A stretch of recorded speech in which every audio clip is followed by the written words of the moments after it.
The issue of political risk on the Northern Corridor, and I'm happy that Waziri from Uganda has touched on this.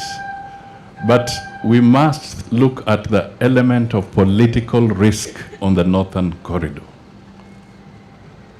The issue, the differential in insurance, must be fed by something. And some of it could be political risk that is feeding into the high insurance compensation rates in Kenya. The damage we are doing on the Northern Corridor by poor politics, destructive politics, is definitely feeding into the insurance costs and compensation costs that people are paying to use the Northern Corridor. So it should be our duty to make sure that we mitigate those political risks, eliminate them, so that the port of Mombasa becomes the port of choice and not the port of necessity. It must become the port of choice for the East African community. I think the message on item number 5 is that there are so many way bridges and we want to reduce the transit time on the Northern Corridor. Without attempting to cast any aspersion against anybody, I would say that the political class, me included, we have talked a lot. And if it is a sign of us removing the bridges, I don't think we've done a good job. We need to also figure out how we can also reduce the transit time from the time a program starts and the transit time when the president speaks. I hope you've got me there. We want to make sure this port is useful, Your Excellency, to the people of Kenya. And with your help and the help of the stakeholders who are here, we want to make sure that in the next few weeks, we get other investors to come and help us. You know, Lamu Port, we have sunk almost 70 billion Kenya shillings without any single ship at the moment bringing goods. And once in 3 months, there's some livestock that are carried away from Lamu. We want also the stakeholders to help us here to make sure that we get private investments that can make sure that the Lamu Port is going to be successful. On the road side, you have instructed that from Lamu up to Garissa and Garissa to Isiolo, we need to do what we need to do, and we will do it, Your Excellency, to make sure that that place is opened up. So on the infrastructure side, we are on course. On the issues that the stakeholders are raising here that are technical regulations, charges, taxes, non-tariff barriers. Some agencies are operating 24/7, and we are grateful to them. But some agencies are not operating 24/7. We have said again and again, anybody who has got anything to do in the port of Mombasa has to operate 24/7. And I have also talked to the banks, and we have made it necessary that clear to them that even the banks who are supporting this port have to operate 24/7. So either they operate 24/7, but in any case, once we start lodging the documents outside this port, then that is okay. But for now, let all the agencies, whether it is KRA, whether it's NTSA, we have got 70% of our agencies are almost operating here, but everybody is doing their own things.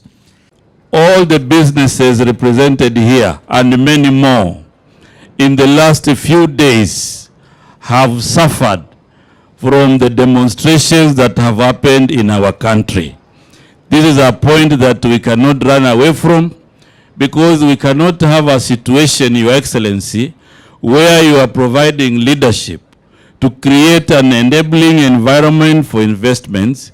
You are discussing with the presidents of other countries so that we can have more investors, and especially in the maritime sector, and then others are busy burning our country and organizing violent demonstrations.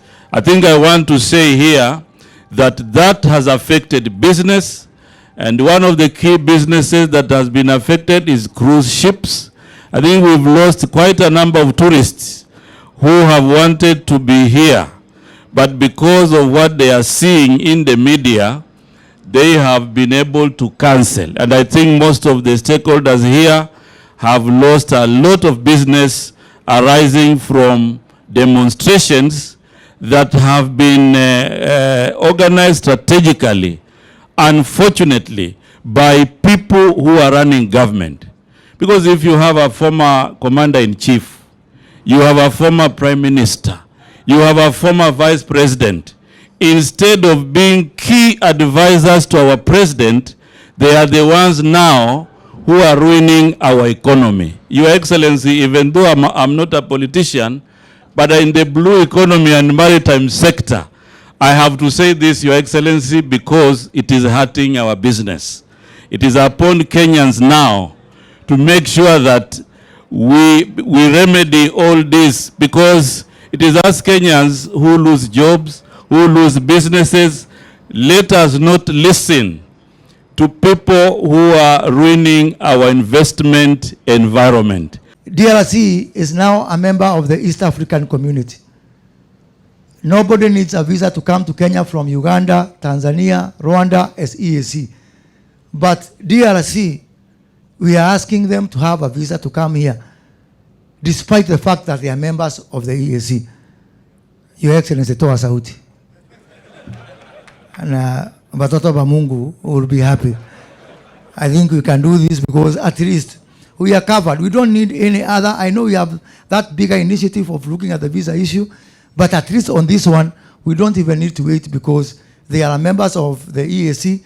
And by the way, kuna inchi jirani fulani inawanyemelea kwa biashara yao. Sisemi ni gani. Na mimi sitakubali kwamba hiyo inchi jirani fulani ikuje mbele yetu.